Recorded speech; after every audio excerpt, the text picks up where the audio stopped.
जिसमें बेसिकली आपके पास regression line हमने बिल्ड की थी। हमने ये नहीं समझा था कि रिग्रेशन लाइन बिल्ड होती कैसे है, बट एटलीस्ट हमने रिग्रेशन लाइन बिल्ड जरूर की थी ड्रॉ करने के साथ। CMG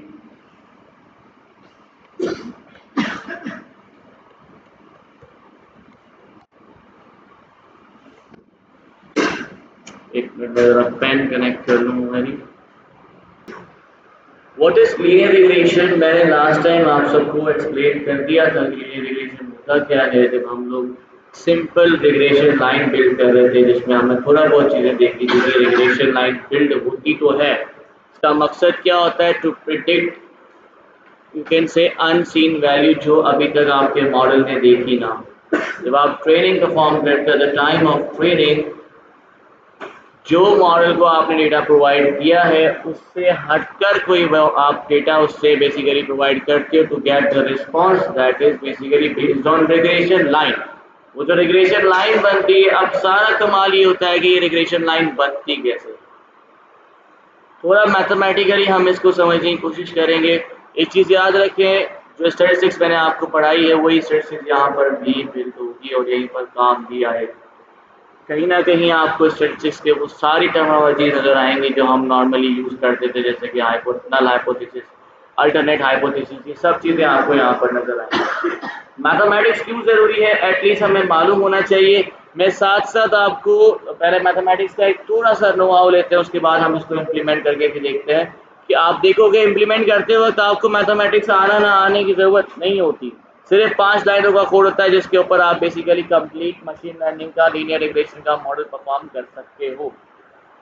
बट स्टिल क्यों? क्योंकि जब आप किसी भी इंटरव्यू सेक्शन में जाते हो तो उस वक्त आपसे ये कोड नहीं पूछा जाएगा। हो सकता है आपसे इसी रिग्रेशन मॉडल के पीछे जो चीज़ें काम कर रही हैं, वर्क कर रही हैं, वो चीज़ें पूछ सकते हैं। ठीक है, इसीलिए हम थोड़ा सा मैथमेटिक्स इसके अंदर बिल्कुल इंक्लूड करते हैं। पर क्योंकि ये बैचलर्स की क्लास नहीं है तो मैं नॉर्मल मैथमेटिक्स यूज़ करूँगा। बहुत ज़्यादा हम इन डिटेल नहीं जा पाएंगे क्योंकि हमारे पास टाइम की थोड़ी सी शॉर्टेज होती है। तो साथ साथ अगर हम यहाँ पर जो मेन मैथमेटिकल पॉइंट्स है वो तो हम सीख लेंगे। इसके अलावा अगर आप में से किसी को भी थोड़ा सा शौक है कि इसके पीछे की मैथमेटिक्स सीखने का, तो आप कोशिश करें कि आप लोग खुद से भी पढ़ने की कोशिश करें।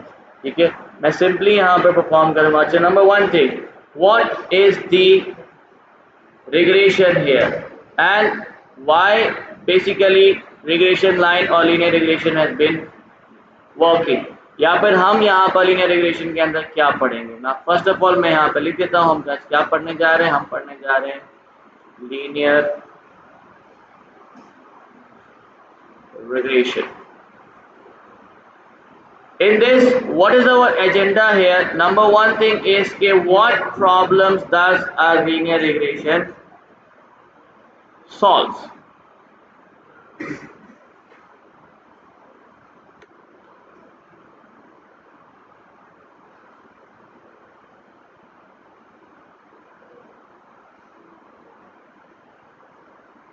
LR means linear regression. Okay, what number 1 thing is what problems does the linear regression solves? Number 1 thing. What is another thing is the what are the geometrically representation of linear regression, जो आप पहले भी देख चुके हो जब हमने simply introduction लिया था रिग्रेशन लाइन का। तो उस वक्त हमने यहाँ पर ये चीज़ें देख ली थी कि भाई geometry of you can say that linear regression. हर जितने भी मॉडल्स हम यहाँ पर बेसिकली देखेंगे वहाँ पर हमारे पास ये दो चीज़ें कॉमन होंगी, ये तीनों चीज़ें कॉमन होंगी। Number 1 thing what problem it solves, number 2 geometric या ज्योमेट्री और geometric institution of that machine learning model, कि आपका वो मशीन लर्निंग मॉडल ज्योमेट्रिकली कैसे परफॉर्म करता है। ज्योमेट्रिकली का मतलब क्या होता है वो अभी आपको समझ आएगा जब हम डेटा पॉइंट्स को रिप्रेजेंट करेंगे इन अ चार्ट। जब आप एक चार्ट के अंदर डेटा पॉइंट्स को रिप्रेजेंट करते हो तब आपको ये चीज समझ में आ जाएगी। And the number 3 is the maths behind it.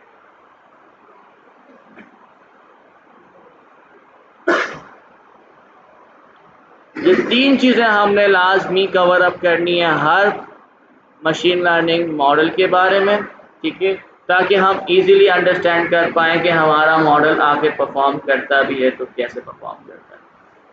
जब आप मशीन लर्निंग की बात करते हो, for example if you are talking about ML के अंदर हमारे पास दो पार्ट्स होते हैं जो हमने नॉर्मली देख चुके हैं, which is your supervised and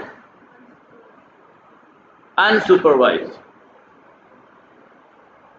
जब आप सुपरवाइज की बात करोगे तो यहाँ पर अगेन हमारे पास दो प्रॉब्लम्स होते हैं। एक होता है आपके पास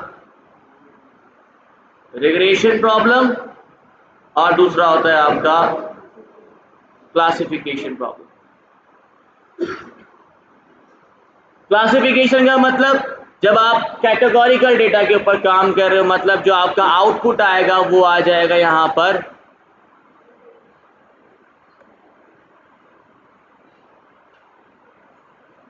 categories. When we are talking about regression तो यहाँ पर हमारे पास जो आउटपुट है वो हमारे पास क्या है, continuous values. This is the problem that a linear regression solves. Linear regression क्या करता है कि आपके कंटिन्यूअस वैल्यू को प्रेडिक्ट करने के लिए हम नॉर्मली लीनियर रिग्रेशन को अप्लाई करते हैं। कंटिन्यूअस वैल्यूज जैसे कि मैंने आपको लास्ट टाइम एक एग्जांपल दिया था, price, temperature, weight, these all are the basically continuous values, या आप कह सकते हो रियल नंबर्स, जो बेसिकली हमारे पास हर रियल नंबर बेस करता है किसी दूसरे डिपेंडेंट फीचर के ऊपर। जैसे कि हमने एक एग्जांपल देखा था कि अगर आपका जो प्लॉट है पर स्क्वायर यार्ड इंक्रीज हो रहा है तो आपका प्राइस भी इंक्रीज हो रहा है। अब ये रिलेशन क्या है, रिलेशन अगर आप कोवेरिएंस या फिर कोरिलेशन से फाइंड आउट करते हो तो हम ये फाइंड आउट करते थे कि with respect to X how many units of Y has been increasing और डिक्रीजिंग। मतलब एक्स का अगर एक यूनिट बढ़ रहा है तो वाई के कितने यूनिट्स बढ़ रहे हैं। जैसे कि आपने कहा स्क्वायर यार्ड, एक यार्ड अगर बढ़ता है तो प्राइस में कितने यार्ड्स आपके इंक्रीज होता है। This is how a linear regression works. इसी के ऊपर लीनियर रिग्रेशन काम करता है कि ये जो आपका पर यूनिट चेंज आ रहा है on the basis of one feature to another feature. One feature that is your independent feature and the other feature is the dependent feature जो इसी इंडिपेंडेंट फीचर के ऊपर डिपेंड कर रहा होता है। कोऑर्डिनेट्स का इसमें कोई ताल्लुक नहीं है, कोऑर्डिनेट्स इज समथिंग एल्स, वो तो किसी पोजीशन लोकेशन हो जाती है। कोऑर्डिनेट्स भी तो नंबर्स है, उसमें आ जाएगा। अगर आप प्रेडिक्शन में बोल रहे हो तो फिर बिल्कुल आते हैं कोऑर्डिनेट्स में, ठीक है, कोऑर्डिनेट्स ही होंगे यहाँ पर। वो कैसे कोऑर्डिनेट्स होंगे वो आपको यहाँ पर समझ में आ जाएगा। Now for example we have कि हमारे पास, पहले तो हम देखते हैं कि हमारे पास फॉर एग्जांपल यहाँ पर मैं एक एग्जांपल के तौर पे एक चीज लिख देता हूँ कि हमें वेट के हिसाब से हाइट मेजर करनी या प्रिडिक्ट करनी, ठीक है। फॉर एग्जांपल हमने यहाँ पे लिख दिया this is the weight and we need to find out. अब ये हमारे पास दो फीचर्स अवेलेबल है in our data set, number one is weight and number two is height, ठीक है। हमें क्या करना है, हमारे पास वेट्स भी अवेलेबल है, हाइट्स भी अवेलेबल, क्योंकि हम सुपरवाइज करने की बात कर रहे हैं। सुपरवाइज का मतलब क्या था, labels are available here, we have the labels, मतलब हमारा डेटा लेबल डेटा होगा। जब आप वेट्स की बात करते हो, फॉर एग्जांपल मैंने यहाँ पर एक, अच्छा आप अगर देख रहे हो कि मैं मोबाइल यूज कर रहा हूँ, बेसिकली मोबाइल यूज नहीं कर रहा हूँ, मेरे पास तस्वीर निकली हुई है किस चीज़ की, कि जो कैलकुलेशंस, जाहिर सी बात है अभी मैथमेटिक्स आगे कराऊंगा तो करके आनी पड़ती है भाई, हमें भी पढ़ने में टाइम हो गया। तो वो कैलकुलेशंस जिसके अंदर ये तस्वीरें भी मैं आपको बिल्कुल शेयर कर दूंगा ताकि ये सारी कैलकुलेशंस भी आपके पास आ जाए, वरना आपके क्या कहते हैं वीडियो में तो ऑलरेडी आ रहे हैं, ठीक है। तो पिक्चर के तौर पे भी मैं आप लोगों को प्रोवाइड कर दूंगा, तो इसकी टेंशन नहीं है, मैं किसी और चीज़ को नहीं देख रहा हूँ यहाँ पर, मैंने मेरा खुद का ही लिखा हुआ। आगे चलते हैं, वेट की जगह हम बात कर रहे हैं। फॉर एग्जांपल हमारे पास एक वेरिएबल वेट था जिसके अंदर हम, फॉर एग्जांपल हमारे पास एक वैल्यू है दैट इज 73, एक और हमारे पास है for example 63, 78 and 82। These are some values of weight here. अब विथ करस्पॉन्डिंग हाइट्स भी हमारे पास अवेलेबल है। अगर 73 वेट होगा तो उसकी हाइट होनी चाहिए 150 सेंटीमीटर्स में, ठीक है। अगर आपके पास 63 है तो उसका, फॉर एग्जांपल हमारे पास एक यूजर था जिसका वेट 63 था पर उसकी हाइट थी 155। इसी तरीके से हमारे पास एक और है जिसका वेट 78 था और उसकी हाइट थी 170। एक और यूजर हमारे पास था जिसके पास 82 वेट था लेकिन उसकी हाइट थी 165 फॉर एग्जाम्पल। अब इसी चीज को हम बेसिकली यहाँ पर प्लॉट करके देखते हैं। प्लॉट करने से पहले सबसे पहली चीज आपको एक चीज यहाँ पर डिसाइड करनी पड़ेगी, what is your X and what is your Y. जब आप एक्स की बात करते हो, एक्स का मतलब होता है आपका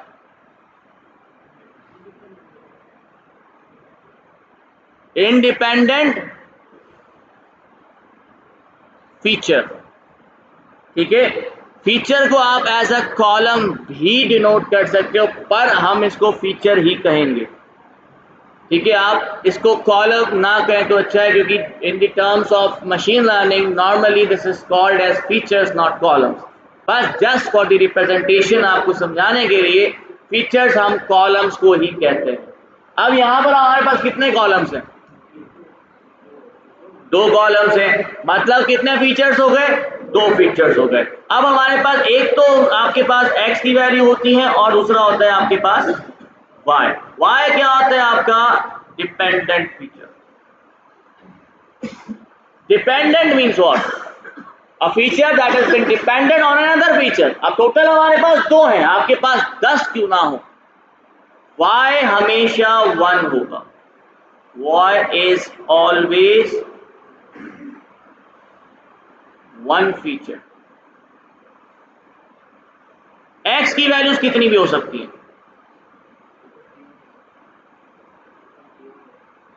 हाँ, जिस तरह हमने ऊपर ऑलरेडी पहले परफॉर्म किया था, कहने का मतलब x की वैल्यूज कितनी भी हो सकती हैं बट y की वैल्यू एक ही होगी हमेशा, ठीक है। भले फिर वो आपका रिग्रेशन मॉडल हो या फिर आपकी क्लासिफिकेशन मॉडल हो या फिर आप डीप लर्निंग पे ही क्यों ना काम कर रहे हो, आउटपुट वाला आपका फीचर हमेशा एक ही होना चाहिए, ठीक है। अब आते हैं हम दोबारा एक्स एक्सिस के ऊपर। Can you identify what is the X axis here? Weight is the X axis. क्यों? क्योंकि height is been dependent on weight, सही है ना। वेट इंक्रीज होगा, हाइट इंक्रीज होनी चाहिए। फॉर एग्जाम्पल वेट डिक्रीज हो रहा है, हाइट डिक्रीज होनी चाहिए। अब यहां पर ये एक रिलेशन मैं अपनी तरफ से बता रहा हूं, ये कोई हमारा एक्चुअल डेटा नहीं है, जस्ट फॉर दी रिप्रेजेंटेशन हम बात कर रहे हैं, ठीक है। कहने का मकसद यहां पर हमारे पास ये वेट क्या हो गया आपका? डिपेंडेंट फीचर हो गया और ये जो आपका हाइट हो गया ये आपका आउटपुट फीचर या फिर आप इसको वाई भी बोल सकते हैं, ठीक है। This is what you need to predict from the machine learning model. ये आपको प्रिडिक्ट करना।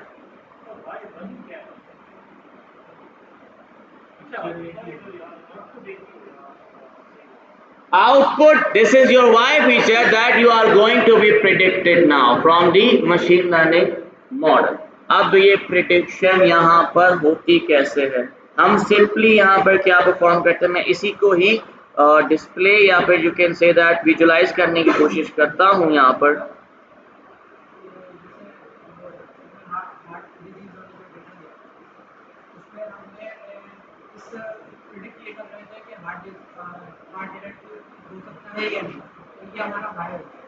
एग्जैक्टली।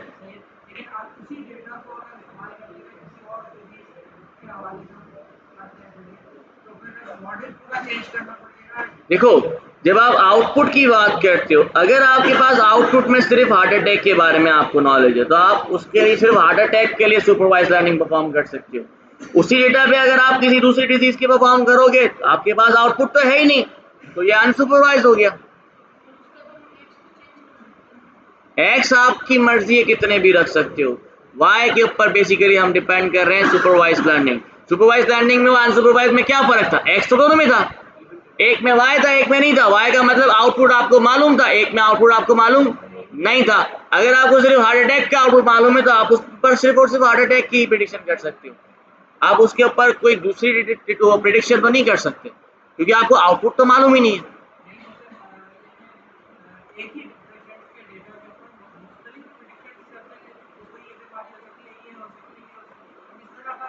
देखो उसके लिए आपको यहाँ पर प्रिडिक्शन नहीं, उसमें आपको ग्रुप्स बनाने पड़ेंगे कि अगर इस तरह का डेटा आ रहा है हो सकता है ये बीमारी हो, इस तरह का डेटा आ रहा है हो सकता है ये बीमारी हो, इस तरह का डेटा आ रहा है तो हो सकता है ये बीमारी हो। क्लस्टर्स बन रहे हैं या अनसुपरवाइज्ड लर्निंग, क्योंकि आपको आउटपुट तो मालूम ही नहीं है, आउटपुट सिर्फ आपको हार्ट अटैक का मालूम था। ठीक है, अब इसको मैं विजुलाइज करने की कोशिश करता हूँ। For visualisation I will just design a complete plane here, और आपको यहाँ पे नजर आ रहा होगा हमने एक्स एक्सिस डिजाइन किया एंड वाई एक्सिस। आपको पता है एक्स आपके पास क्या है, वेट है, तो फिर फॉर एग्जांपल हमारे पास ये यहाँ पर 63 के साथ स्टार्ट हुआ है, तो मैं यहाँ पर इसको नहीं 63 से स्टार्ट है तो मैं सिंपली जो है यहाँ पर वही प्लॉट कर रहा हूँ। ठीक है, वरना आपकी रेंजेस होती है जाहिर सी बात है, पर जो आपके पास ताकि इजीली आपको समझ में आ जाए इसलिए मैं जो नंबर आपके पास है वही प्लॉट कर रहा हूँ। 63 पहले आ गया, फिर आपके पास आ जाना चाहिए ये हो गया आपके पास 73 हो गया, उसके बाद आपके पास है 78 हो गया, उसके बाद आपके पास है इसी तरीके से अगर आप बात करो यहाँ पर तो ये 150 से स्टार्ट है। ठीक है, उसके बाद आपके पास आ जाएगा 155 आ गया, उसके बाद आपके पास आएगा 165, तो थोड़ा सा हम इसको दूर ले जाते हैं, 165 हो गया आपका, उसके बाद आपके पास है 170, तो वो तकरीबन यहीं पर होना चाहिए, तो उसको हम करते हैं। Now every data point for every X what is the Y, अब एक्स 63 वाई क्या है इसके लिए 155, मतलब ये पोजीशन में कलर चेंज कर देता हूं उसका ग्रीन कलर। ठीक है, मतलब इस जगह पे होगा ऐसा ही है, यहां पर हम एक डॉट बना लेते। This is your first data point. Okay, अब आते हैं नेक्स्ट डेटा पॉइंट के पास 73 का बेसिकली क्या है, अराउंड इस जगह पे होगा। 78 के लिए क्या होना चाहिए, अराउंड इस जगह पे होना चाहिए। 82 के लिए हमारे पास क्या है,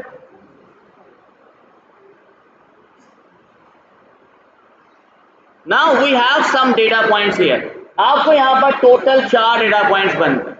what a linear regression do, linear regression करता क्या है, linear regression basically builds a regression line, एक रिग्रेशन लाइन यहां पर बिल्ड करेगा। अब ये रिग्रेशन लाइन कैसे बिल्ड करेगा, फॉर एग्जांपल सिंपली जैसे कि हम यहां पर ये एक रिग्रेशन लाइन बिल्ड कर देते हैं, इस तरीके से यहां पर ये एक रिग्रेशन लाइन बिल्ड कर दे। अब इस रिग्रेशन लाइन में हमने समझना क्या है, फॉर एग्जांपल यहां पर आपके पास सिर्फ टोटल 4 थे, मैं थोड़ा सा इसके अंदर और भी ऐड कर देता हूं डेटा पॉइंट्स। फॉर एग्जांपल आपके पास एक इधर आ गया, एक इधर आ गया, आपके पास एक इधर आ गया, आपके पास इधर आ गया, आपके पास इसी तरीके से इधर गया। ठीक है, मैंने कुछ डेटा पॉइंट्स एक्स्ट्रा इसके अंदर ऐड कर दिए ताकि इजीली हम इसको समझ पाए। रिग्रेशन लाइन बेसिकली बिल्ड कैसे होती है, रिग्रेशन लाइन बिल्ड कर दी, थोड़ा सा हम इस चार्ट को समझने की कोशिश करें। यहाँ पर देखें आप सब, इस चार्ट को आप समझेंगे आपको समझ में आ जाएगा लीनियर रिग्रेशन बेसिकली परफॉर्म कैसे करता है, काम कैसे करता है।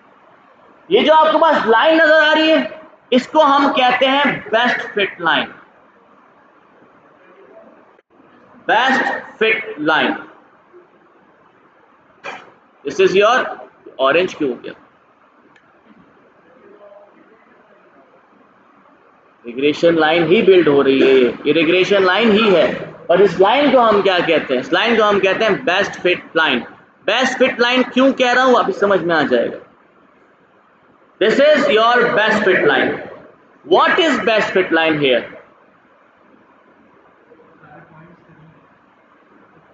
बेस्ट फिट लाइन क्या होता है मैं वही बता रहा हूं। बेस्ट फिट लाइन में बेसिकली क्या होता है, हमारे पास एम होता है, whenever we are talking about any machine learning model we are going to do something, हम कुछ करने जा रहे हैं वो हमारा एम है। तो एम हमारा क्या है, वह हमारा एम है कि to find a best fit line. ठीक है, बट विथ मिनिमल एरर। अब ये मिनिमम एरर या मिनिमल एरर, इसमें एरर क्या होता है?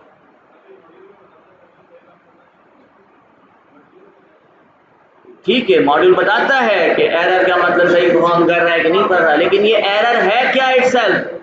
आप कह सकते हो सर एरर से हमें पता चलता है मॉडल सही परफॉर्म कर भी रहा है कि नहीं कर रहा, but what is error here? No, errors are the difference between the actual and the predicted point। actual point क्या है आपका? ये था actual point। predicted point इसका क्या होना चाहिए? This is the prediction point. हमें यहां पर क्या फाइंड आउट करना होता है? हम यहां पे फाइंड आउट करते हैं कि इन दोनों के दरमियान का डिफरेंस कितना है। ये जो दोनों के दरमियान का डिफरेंस है इसको हम कहते हैं एरर। अगर इसको हम थोड़ा सा फॉर्मूले के हिसाब से लिखना शुरू करें तो उसको आप ये कह सकते हो कि आपका y hat minus y। What is y here? y hat here, this is the predicted point. Sorry, minus y hat. What is y hat here? Y hat is the predicted point that has been predicted by the machine learning model।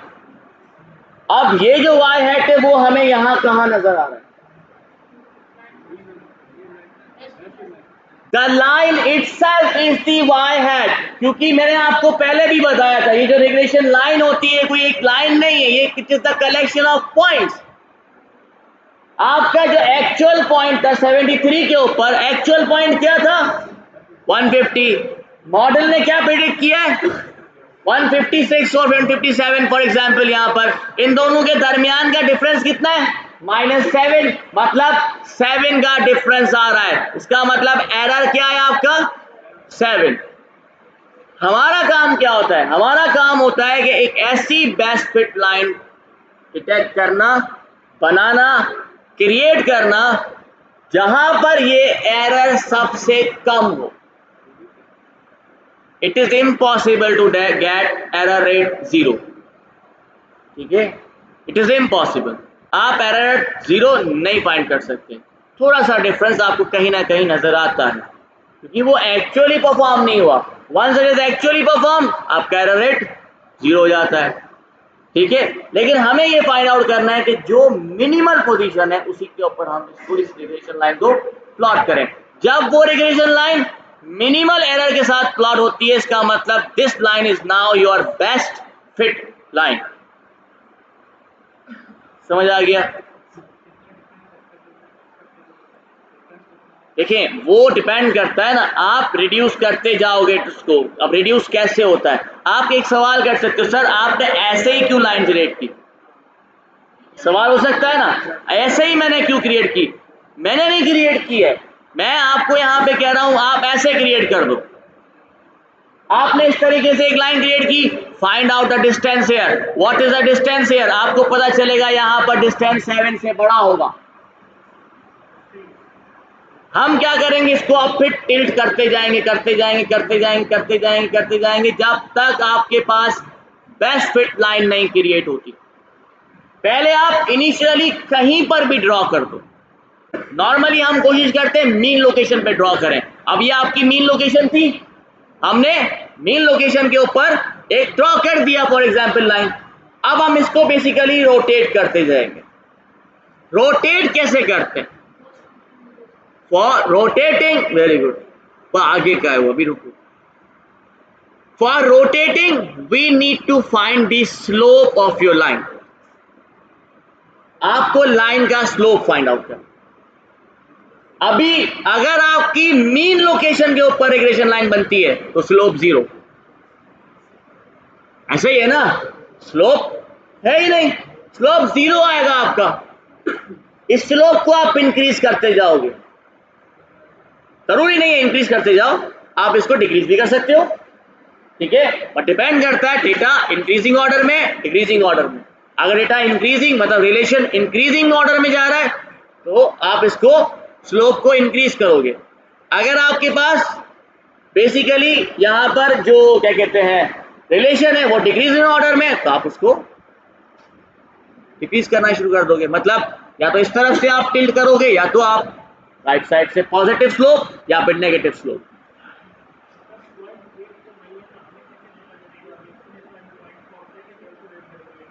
आगे तो चलने दें, पता चल जाएगा।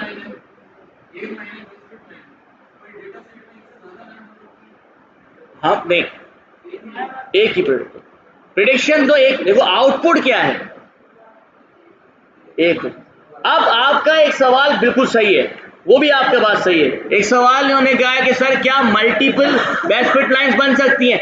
बनेंगी, जब आपके पास x की वैल्यूज चेंज होगी। ये रिलेशन एक x का एक y के साथ था, मल्टीपल x आ गए, for example x1 x2 x3 x4, x1 x2 x3 x4, y तो एक ही होगा। अब x1 और y के दरमियान का रिलेशन रिग्रेशन लाइन, फिर x2 और y के दरमियान की रिग्रेशन लाइन, फिर x3 और y के दरमियान की रिग्रेशन लाइन, फिर x4 और उसके दरमियान y के दरमियान की रिग्रेशन लाइन। अब ये सब बनने के बाद, इन सब चीजों को देखने के बाद एक पॉइंट मिलेगा आपको, that is your predicted point. ठीक है, पर क्योंकि हम उसको प्लॉट नहीं कर सकते, आप 2 डायमेंशनल प्लॉट कर सकते हो, आप 3 डायमेंशनल देख सकते हो। अगर मैं आपसे कहूँ 4 डायमेंशन, क्या आप खुद अपनी आंखों से देख सकते हैं? नहीं देख सकते, तो मैं यहाँ प्लॉट कैसे करूँ 4 डायमेंशन? मैं यहाँ पे 5 डायमेंशन प्लॉट नहीं कर सकता, 10 डायमेंशन, 11 डायमेंशन हम उसको यहाँ पे प्लॉट नहीं कर सकते। हम 3 डायमेंशन फिर भी कहीं ना कहीं प्लेन देख लेंगे, लेकिन आप 4 डायमेंशन 5 डायमेंशन को प्लॉट नहीं कर पाओगे, तो हम वो समझ नहीं सकते। बस सिंपल कहने का मकसद, आपके पास हर डायमेंशन का अलग अलग रिग्रेशन लाइन बने। ठीक है, यहाँ तक समझ में आया कि मल्टीपल रिग्रेशन लाइंस क्यों बनती हैं? जब आपके पास मल्टीपल एक्स होंगे, क्योंकि हर एक्स का रिलेशन चेक किया जाता है वाई के साथ। आई होप समझ में आ गया। आगे चलो, नहीं उनमें से कैसे, देखो सबका रिलेशन मिलाने के बाद हम बेसिकली प्रेडिक्शन करते हैं, सबका रिलेशन मिलाने के बाद। ठीक है, तभी मैं सिर्फ सिंगल का फिलहाल बात करूँ, क्योंकि मल्टीपल पे अगर मैं आ जाऊंगा तो यहाँ पे कंफ्यूज हो जाऊंगा। सबका हम रिलेशन चेक करेंगे, उसके बाद एक पॉइंट डिटेक्ट होता है, ऑटोमेटिकली होता है। ठीक है, आगे चलते हैं। फॉर्मूला अगर आप चेक करोगे तो आपको इजीली समझ में आ जाएगा।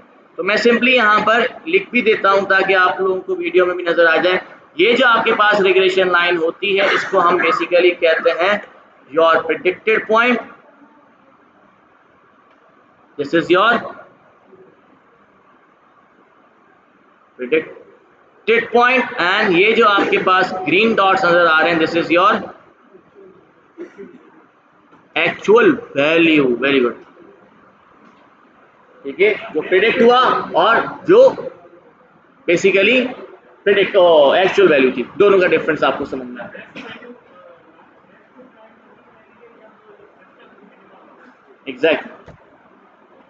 एग्जैक्टली ऐसा ही है। जब आपके पास एरर रेट मिनिमल होगा, उसी को हम कहेंगे बेस्ट फिट लाइन। समझ आ गई? लाइन तो है ही नहीं ना, ये प्रेडिक्टेड पॉइंट्स हैं, उसको हमने कनेक्ट कर दिया तो लाइन बन गई। Green are the actual point. ये जो रिग्रेशन लाइन है आपको नजर आ रही है, this is the predicted point. Model यहां से उठा के आपको आउटपुट देगा।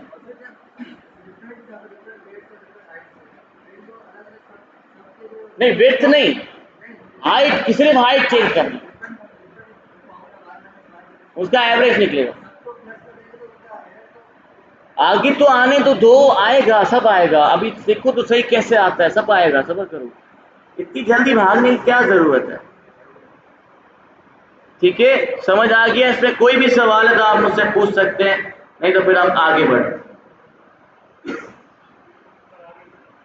आगे बढ़े नाउ।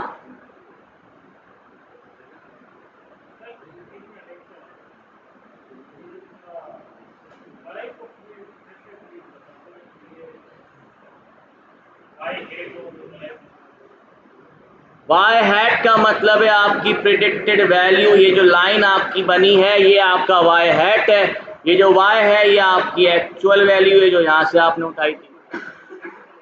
एरर इन दोनों का डिफरेंस चेक करता है। ठीक है, आगे चलते हैं। Now for example if we are talking about how this regression line has been built, ये रिग्रेशन लाइन बनती कैसे, मैं दोबारा से यहाँ पर एक रिग्रेशन बना लेता हूँ। फॉर एग्जाम्पल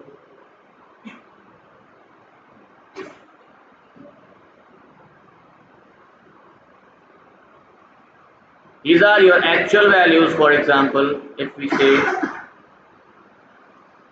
और यहीं पर हम एक रिग्रेशन लाइन बिल्ड कर देते हैं।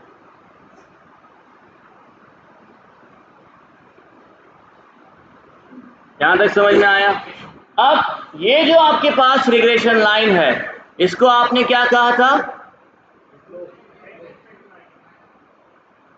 पर ये है तो प्रिडिक्टेड पॉइंट ना, लाइन को तो जब बनेगी, हम कह रहे हैं बनी कैसे, बाय प्रिडिक्टिंग दी वैल्यूज।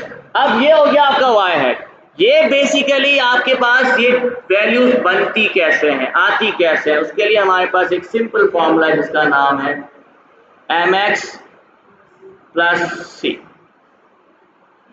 ये एक सिंपल फॉर्मूला है जिसको आप कहते हो वाई हैट फॉर्मूला, या फिर आप इसको स्लोप भी कह सकते हो। अब ये स्लोप आपको, या फिर ये जो आपके पास प्रिडिक्टेड पॉइंट है यहां पर बनता कैसे, इसमें आपके पास x की वैल्यू, ये x क्या है, x जो आपकी x की वैल्यू होगी, ठीक है, जो आपकी x की वैल्यू है, ठीक है। अब डिपेंड करते हैं x कितने हैं आपके पास, उस पर भी हम आगे आते हैं। पहले तो हम इसके इस पे थोड़ा सा डिफाइन करने की कोशिश करते हैं। व्हाट इज m हियर, ये m क्या है? m का मतलब होता है बेसिकली स्लोप कोएफिशिएंट, या फिर आप कोएफिशिएंट भी बोल सकते हो। स्लोप है ये। अब स्लोप है, आप ही समझ लो स्लोप ढूंढ रहे हो आप। ये स्लोप कैसे फाइंड आउट किया जाता है? For example here you can see that for slope find करने के लिए, फॉर एग्जाम्पल आपके पास यहाँ पर दो वैल्यू नजर आ रही हैं आपको।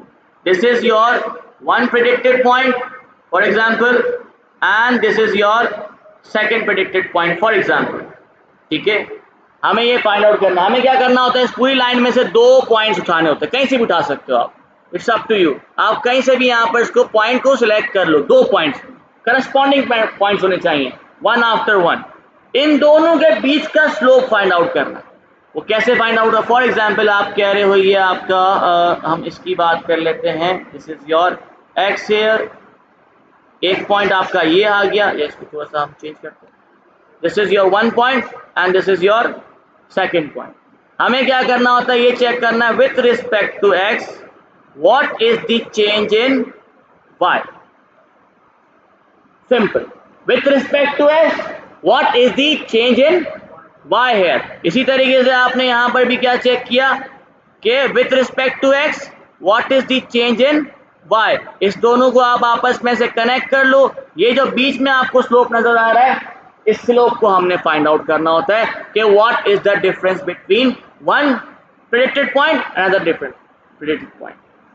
जब आप इसी स्लोप को चेंज करते जाओगे आपका ऑटोमेटिकली रिग्रेशन लाइन चेंज होती जाएगी।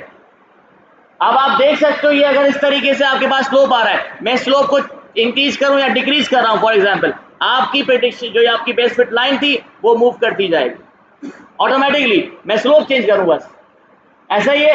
तो एक्चुअली हमें जो चीज डिक्रीज करनी होती है वो होता है आपका ये स्लोप। इसी स्लोप को हमने बेसिकली डिक्रीज करना। अब आप डायरेक्टली तो डिक्रीज करने से रहे, आपको क्या पता स्लोप क्या बन रहा है, हम कैसे फाइंड आउट करेंगे स्लोप बन क्या रहा है? तो अगर स्लोप को चेंज करना तो हम कैसे कर सकते हैं? अच्छा एक और चीज, आपको ये जो फॉर्मूला नजर आ रहा है यहाँ पे y hat equals to mx plus c, ये तो मैंने आपको सिंपल फार्मूला बता दिया जो मैथमेटिकली हम यही फार्मूला यूज करते हैं। लेकिन अगर आप देखोगे रिसर्चेस में या फिर डिफरेंट जगहों पे आपको नजर आ रहा होगा लीनियर रिग्रेशन का फार्मूला इस तरीके से लिखा नहीं जाता, इसको हम एक और तरीके से भी लिखते हैं जिसको आप कह सकते हो H theta of X H theta of X का मतलब होता है प्रिडिक्टेड पॉइंट, सिंपल, यानी Y hat. H theta of X equals to theta zero, मतलब थीटा जीरो क्या था? थीटा जीरो क्या था? थीटा जीरो आपका नल हाइपोथेसिस, भूल गए? एच जीरो क्या था आपका? Null hypothesis, alternate hypothesis, what was that? Null hypothesis, alternate hypothesis भूल गए आप सब? बड़े अफसोस की बात है। नल हाइपोथेसिस का मतलब क्या था? That you assume. अल्टरनेट क्या था? उसका रिवर्स, यही था ना? मेरी शक्ल क्यों देख रहे हो?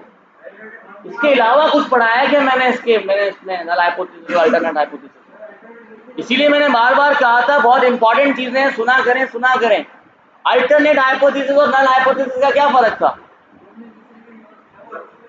नल क्या था? असम्पशन। अल्टरनेट क्या था? उसका रिवर्स। असम्पशन बारिश होगी, रिवर्स बारिश नहीं होगी। नल हाइपोथेसिस बारिश होगी, अल्टरनेट हाइपोथेसिस बारिश नहीं होगी। तो यही तो था। Now it's in the same way we are going to say that this is your null hypothesis, जो आप डिटेक्ट कर, प्रिडिक्ट कर रहे हो, जो आप अज्यूम करोगे। That is why I said ये चीजें बहुत ज्यादा जरूरी होती हैं, क्योंकि आपको यहाँ पर जो प्रिडिक्शन है वो आपकी एज इट इज अजम्पशन ही तो है। आपने अज्यूम ही किया है ना कि हाँ भाई बारिश होने वाली है। That is what you predicted. जब तक एक्सपेरिमेंट परफॉर्म नहीं होगा आपका वो चीज सॉल्व या फिर उसको प्रूव नहीं कर सकते आप। दैट इज व्हाई ये तो हाइपोथेसिस ही रहेगा। इसी को हम कहते हैं नल हाइपोथेसिस ऑफ एक्स। मतलब एक्स को देखकर आप क्या अजम्पशन दिखा रहे हो, एक्स को देखकर आप क्या नल हाइपोथेसिस बता रहे हो। यही तो आपका वाई हैट था, that is been predicted value. समझ आया? Plus theta one of X. अच्छा, ये जो सी आपको नजर आ रहा है इसी को हम थीटा जीरो भी कह रहे हैं, ठीक है? ये सी क्या है? C is basically your intercepting point, या फिर आप इसको कह सकते हो वाई इंटरसेप्ट भी आप इसको कह सकते हो। वाई इंटरसेप्ट इसी को कहते हैं। वाई इंटरसेप्ट यहां कहां है? बेसिकली ये जो आप लाइन देख रहे हो, हम देखते हैं कि from if the x is zero, from what y the regression line और best fit line is starting. मतलब अगर एक्स जीरो है तो बेस्ट फिट लाइन कहां से स्टार्ट हो रही? एक्स जीरो कहां पर होगा? किस जगह पे होगा? ये तो वाई है,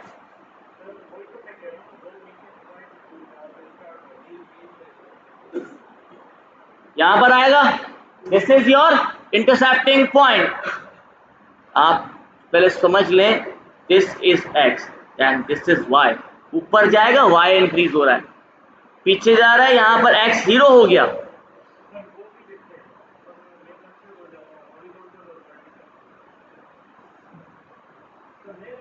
वो आप वैसे समझा दूंगा।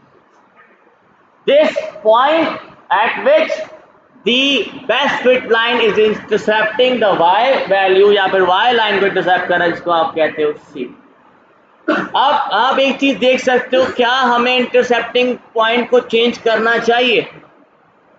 इससे बताएं। Initially for example intercepting point zero रखते हैं हम, ठीक है?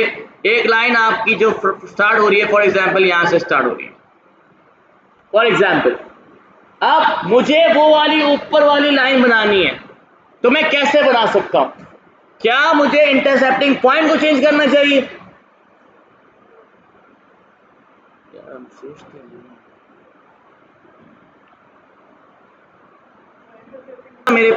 एक सवाल मेरे पास आया था कि सर अगर मल्टीपल रिग्रेशन लाइन कब बनेंगी? क्योंकि मैंने कहा था एक्स की वैल्यू जितनी ज़्यादा उतनी ज़्यादा रिग्रेशन लाइंस बनेंगी, क्योंकि हर एक्स का रिलेशन होना चाहिए हर एक्स का, याद रखें।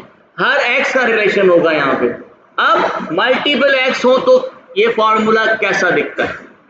फॉर एग्जाम्पल इसके लिए हम सिंपली मैं यहाँ पे लिख देता हूँ, for example for that what we will do is कि भाई आपका नल हाइपोथेसिस ऑफ x यानी h0 of x equals to आपका वही थीटा 0 तो एक ही रहेगा, ठीक है, plus theta 1 x1 plus theta 2 x2 plus theta 3 x3, इसी तरीके से जाते जाते आपका थीटा m x, ठीक है, दिस इज अ फॉर्म। जैसे जैसे आपकी x वैल्यूज बढ़ती जाएंगी हम यहाँ पर बढ़ाते जाएंगे। अब एक सवाल था सर अगर मल्टीपल लाइंस होंगी तो प्रिडिक्टेड पॉइंट, अब आप देख सकते हो मल्टीपल लाइन से दोनों को सबको प्लस करने के बाद आपके पास एक प्रिडिक्टिंग पॉइंट आ रहा है, प्रिडिक्शन आपके सामने इस तरीके से आती है, ठीक है। इसलिए कहते हैं सब्र करो, फॉर्मूला आगे तो बढ़ने दो, अभी तो स्टार्ट हुआ था, अभी डेरिवेशन बहुत ज्यादा है इसके अंदर, लेकिन मैं इतनी ज्यादा नहीं करवाऊंगा, टेंशन ना लें आप, ठीक है। अब एक सवाल है कि सर अगर फॉर एग्जाम्पल हमारे पास डिफरेंट पॉइंट्स आते हैं, मतलब डिफरेंट आपके स्लोप और डिफरेंट इंटरसेप्टिंग पॉइंट के ऊपर रिग्रेशन लाइंस कैसे बिल्ड होती हैं।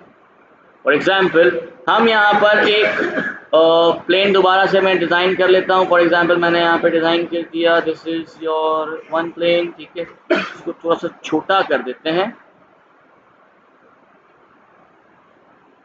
इसी को कॉपी किया,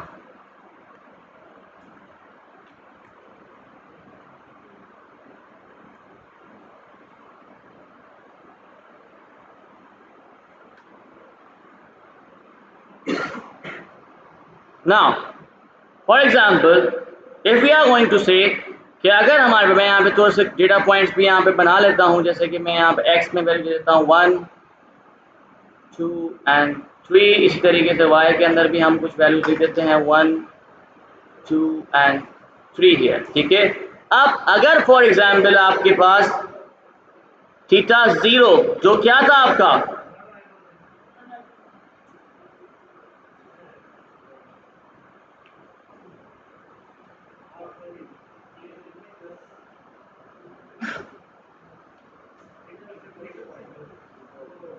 दोबारा सवाल पूछता हूँ, what is your theta 0 intercepting point if the intercepting point is 1.5 and the slope coefficient यानी theta 1 is equals to 0, मतलब there is no slope, एक स्ट्रेट लाइन होनी चाहिए। अब 1.5 देखो कहां पर है y पे, यहां पर होगा, तो आपकी जो ये यू कैन से रिग्रेशन लाइन है वो कैसे बिल्ड होगी, बिल्कुल 1.5 से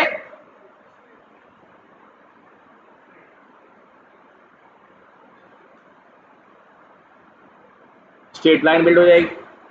अब फॉर एग्जाम्पल इफ यहीं पर एक दूसरा एग्जाम्पल बना लेते हैं हम, यहां पर 1 2 3, दोबारा इस पे कहते हैं 1 2 एंड 3। अब अगर आपके पास थीटा 0 इक्वल्स टू 0, मतलब intercepting point 0, theta 1 equals to for example 0.5, ठीक है। 0.5 का मतलब क्या होगा,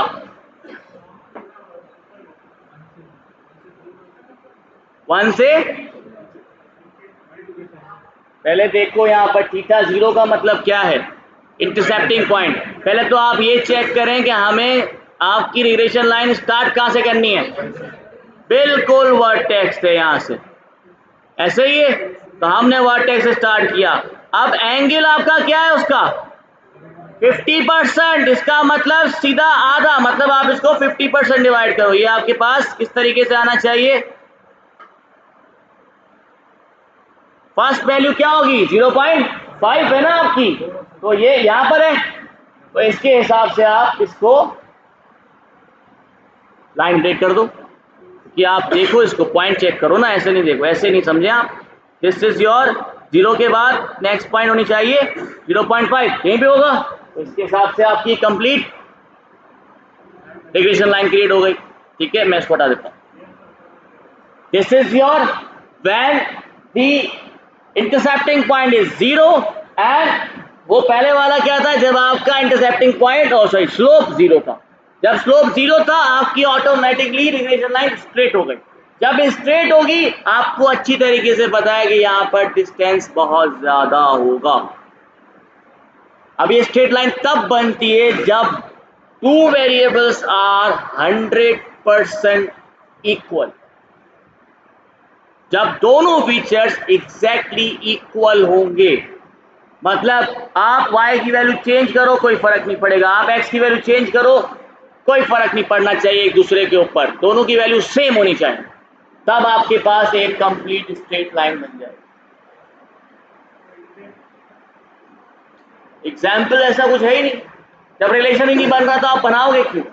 अब for example if you are saying कि भाई आप घर में फेल हो रहे हो, फॉर एग्जाम्पल आप स्कूल में फेल हो रहे हो, ठीक है, अब इसका इफेक्ट क्या मदर से पड़ सकता है? नहीं पड़ेगा। तो आप स्कूल में फेल हो रहे हो, कुछ भी हो रहे हो, आपको दूसरी स्टडी के ऊपर उसका कोई भी फर्क नहीं पड़ेगा, असर नहीं पड़ेगा, तो दोनों इंडिपेंडेंट हो गए। तो एग्जैक्टली सेम, मतलब ये इंक्रीज हो रहा है कोई फर्क नहीं पड़ रहा, वो इंक्रीज हो रहा है कोई फर्क नहीं पड़ रहा, ये डिक्रीज हो रहा है कोई फर्क नहीं पड़ रहा, वो डिक्रीज हो रहा है कोई फर्क नहीं पड़ रहा, कोई रिलेशन नहीं बन रहा। ठीक है, तब आपके पास, बट एक चीज याद रखें, जब एक चेंज हो रहा है तो दूसरा कांस्टेंट होना चाहिए, तब आपके पास एक स्ट्रेट लाइन बनेगी। अगर कांस्टेंट नहीं है, समझ आ गया? कोई फर्क कुछ समझ में ना आया तो पूछ सकते हैं अभी भी। ये आपको और अच्छी तरीके से पता चलेगा जब आपके पास, आप लोग क्लासिफिकेशन पे आओगे तब ये स्ट्रेट लाइन को भी हम फाइंड करने की कोशिश करेंगे। अभी फिलहाल हमारी स्ट्रेट लाइन किसी काम की नहीं। इसी तरीके से अगर फॉर एग्जाम्पल हम कह रहे हैं यहां पर, अगर आप डिफरेंट इन दोनों के कॉम्बिनेशन चेंज करते जाओ आपके पास डिफरेंट यहाँ पर रिग्रेशन लाइंस क्रिएट, कुछ इस तरीके से रिग्रेशन लाइन क्रिएट हो जाएगी। कोई आपके पास ऐसे लाइन क्रिएट हो जाएगी, फॉर एग्जाम्पल इसको यहाँ पे रेड करते हैं भाई, रेड करते हैं।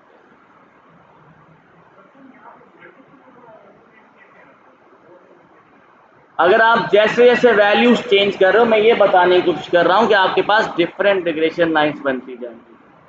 ठीक है, इसमें कोई सवाल है तो आप मुझसे अभी पूछ सकते हैं, any question you may ask. Now what was our aim basically? To find the best fit line with minimal error. अब एरर को मिनिमाइज करने के लिए हमने आपसे क्या कहा, हमें क्या रिड्यूस करना चाहिए या चेंज करना चाहिए? स्लोप। अब स्लोप को चेंज कैसे किया जाए? जाहिर सी बात, अब हम स्लोप को चेंज कैसे करते हैं? यहाँ पे एक सवाल आता है कि सर क्या हम ये सारी वैल्यूज खुद से बार बार चेंज करते जाएंगे? सवाल है ना कि भाई आपने, सर आपने स्लोप की वैल्यू चेंज की, ठीक है, आपने इंटरसेप्टिंग पॉइंट की वैल्यू चेंज की, तो क्या हम इसको बार बार खुद से करेंगे मैनुअली? नहीं। What we will do, we will just initialize the initial value. हम एक इनिशियल वैल्यू इनिशियलाइज करें बस। एक सवाल आता है कि क्या हमें यहां पर हमें बेस्ट फिट लाइन ढूंढनी थी ना, इन सब में से जो बेस्ट फिट लाइन होगी वो हमारे लिए प्रिडिक्शन लाइन होगी, सीधी सी बात है। अब ये सारी चीजें जब बिल्ड हुई डिफरेंट पैरामीटर्स को चेंज करने पे, यहां पर आप देख सकते हो हमने इंटरसेप्टिंग पॉइंट को चेंज किया और आपके स्लोप को 0 कर दिया, यहां पर हमने इंटरसेप्टिंग को 0 कर दिया, स्लोप को 0.5 कर दिया। आप एक और करते हो, क्या करते हो भाई, स्लोप को आप 1.5 कर देते हो, स्लोप को आप 2 कर देते हो, इंटरसेप्टिंग पॉइंट को आपने 1 कर दिया, 3 कर दिया, 4 कर दिया। फॉर एग्जाम्पल आप ये चेंज कर रहे हो ना यहाँ पे, तो क्या ये मैनुअली करना पड़ेगा? अभी तक तो आप मैनुअली कर रहे थे, हम उसको मैनुअली नहीं कर पाएंगे, जाहिर सी बात है। So for that we need to perform some calculations again, जो बेसिकली हमारे इसी स्लोप कोएफिशिएंट को रिड्यूस या फिर इंक्रीज करने में काम है। ठीक है, इसमें अभी तक कोई सवाल है तो आप मुझसे पूछ सकते हैं। आगे चलते हैं। For reducing we need to use the cost function. अब ये कॉस्ट फंक्शन क्या होता है, या फिर आप इसको लॉस फंक्शन भी कह सकते हो।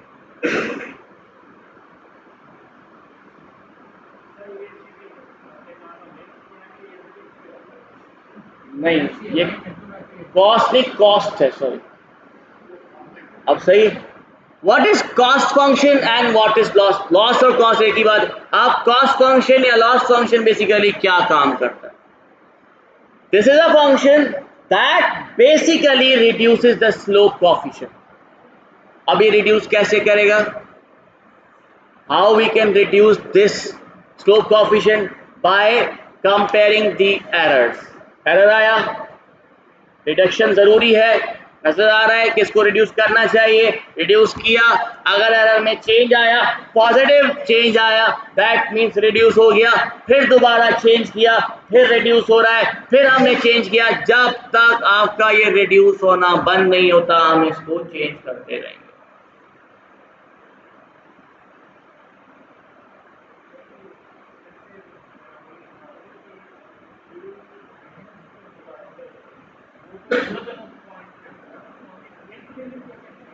अभी just imagine only one variable with one variable. Don't be confused and don't be confusing me also. What you are doing is कि आप मेरी चीज आप समझें, पहले एक वेरिएबल के साथ समझ लें, अब आप समझें कि हर वेरिएबल के साथ ऐसा हो रहा होगा। सिंपल, समझ नहीं आया? आप एक लाइन को पहले चेंज करने की कोशिश करें। नाउ यू जस्ट इमेजिन कि यही सेम प्रोसेस दूसरी लाइन के साथ भी हो रहा है। सबके साथ एक साथ कैसे होगा? सबको अलग अलग एंटिटी है ना, अलग अलग एक्स है, सबका अलग अलग रिलेशन है। हो सकता है किसी का इंक्रीजिंग रिलेशन हो, किसी का डिक्रीजिंग रिलेशन हो, तो एक ही चीज दोनों पे तो नहीं परफॉर्म हो सकती। ठीक है, इसमें कोई सवाल है? आगे चलते हैं। कॉस्ट फंक्शन क्या होता है? हमने क्या करना था, इसी लॉस को यानी आपके स्लोप को रिड्यूस करना था। आप डायरेक्टली तो रिड्यूस करने से रहे, क्या मतलब, आप वैल्यूज तो चेंज करने से रहे खुद से।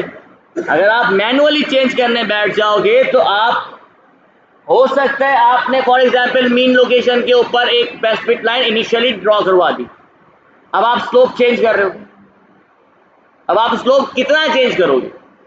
हो सकता है 0.555% के चेंज के ऊपर बेस्ट फिट लाइन मिल जाए, हो सकता है 1 डिजिट की चेंज के ऊपर बेस्ट फिट लाइन मिल जाए, हो सकता है 10 डिजिट के ऊपर चेंज के ऊपर आपको बेस्ट फिट लाइन मिल जाए। 0 से लेकर 1 के दरमियान इनफाइनाइट वैल्यूज है कंटिन्यूअस। अगर मैंने 0.5 रखा था यहां पर स्लोप, तो मैं 0.6 भी रख सकता था। अगर मुझे चेंज करके चेक करना है मैं 0.5 के बाद 0.6 नहीं, क्यों?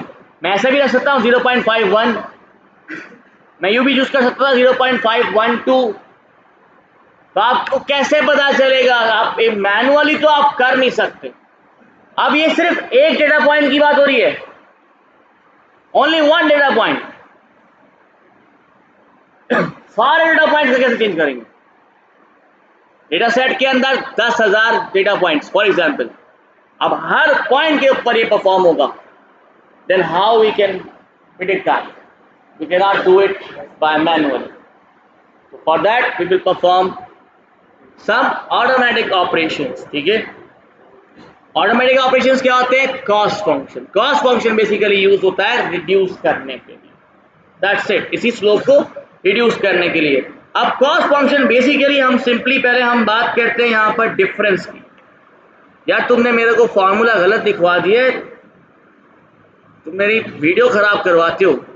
कहां गया वो तुम्हारी मैडम ने गलत पढ़ाया तुम्हें।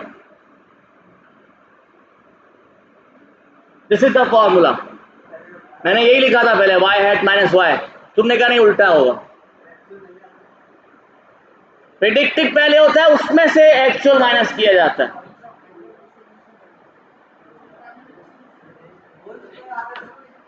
वो आगे सबर तो करो, होल स्क्वायर।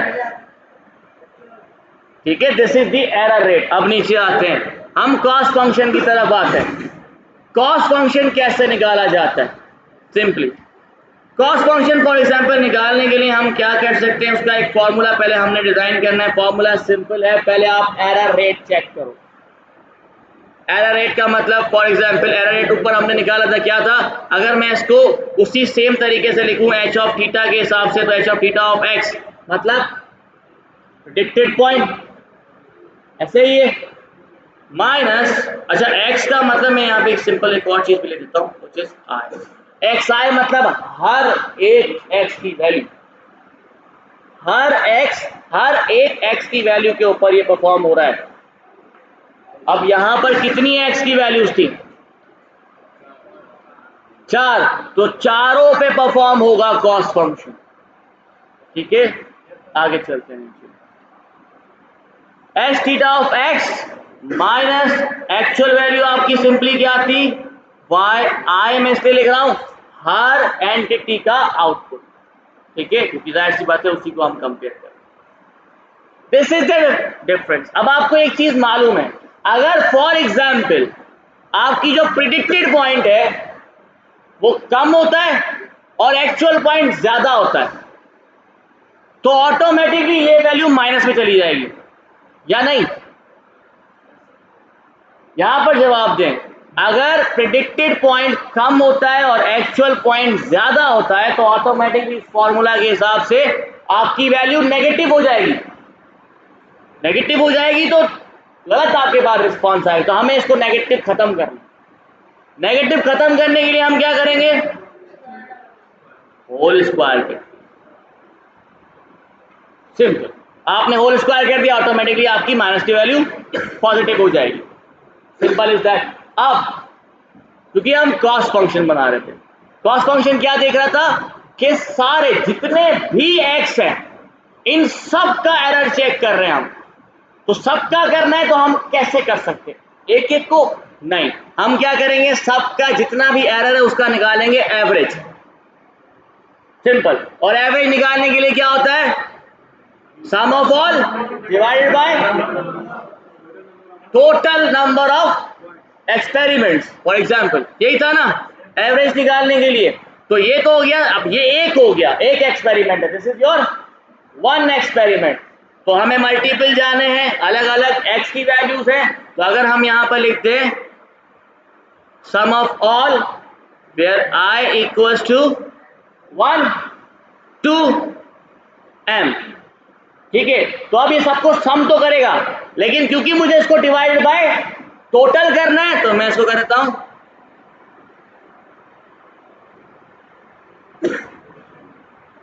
कोई गलत इसमें कोई प्रॉब्लम है? एवरेज ऐसे ही निकलेगा, सम ऑफ ऑल डिवाइडेड बाय। मैं इसको थोड़ा सा और अच्छी तरीके से लिखता हूं, ऐसे करके लिखता हूं। चलो, this is your formula of cost function. पर अभी तक कंप्लीट नहीं हुआ। करना क्या हुआ? अगर मैं इसको इस तरीके से लिखूं तो क्या गलत है? 1/m sum of all i equals to 1 to m, और यहां पे हमने कह दिया S theta of X I minus Y I whole square. क्या गलत है ये? अभी तक जवाब एक ही का आया, सही है। इसमें क्या गलत है? अगर आपको पता नहीं कि एक का जवाब आप पता नहीं, दोबारा पूछ रहा हूं, इसमें क्या कुछ गलत है? अब मजा नहीं आ रहा। तुम्हारे लिए सही है, सबका जवाब आए ना। क्या इसमें कोई आपको फर्क नजर आ रहा है? नो। क्यों नो? एक का सवाल तो सर पता नहीं।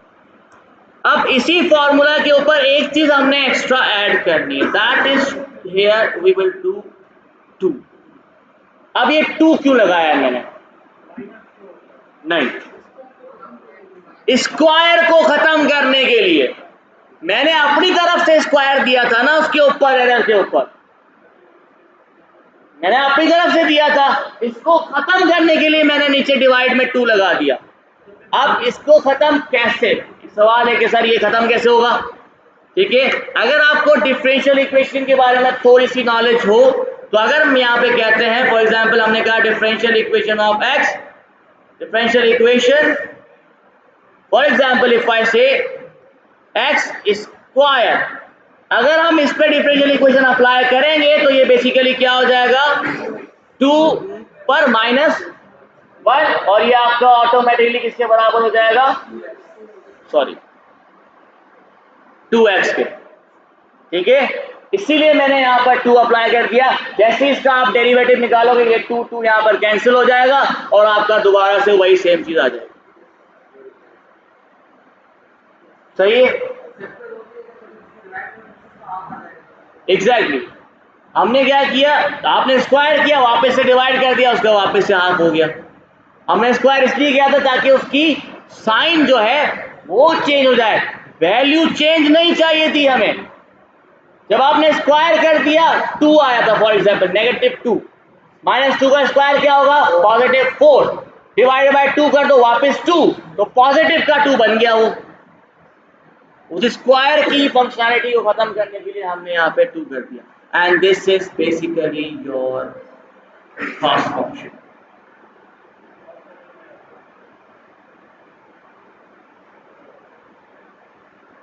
This is your cost function. ये क्या करेगा, एरर चेक करेगा,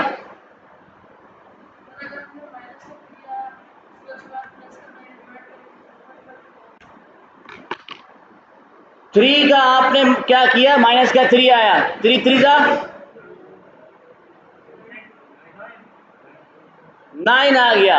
अगर आप इसको बेसिकली डिवाइड बाय 2 करोगे, एक सवाल आ सकता है, वेरी गुड यार 4.2 आएगा, 4.5 बेसिकली।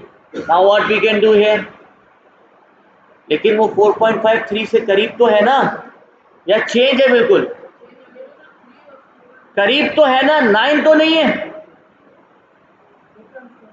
डिफरेंस बहुत कम है, इतना मिनिमल डिफरेंस हम एक्सेप्ट कर सकते थे यहाँ पे। और आपको कौन कह रहा है डिवाइड करो, मैंने तो डिवाइड का नाम ही नहीं लिया, मैंने तो कहा डिफरेंशियल इक्वेशन निकालो।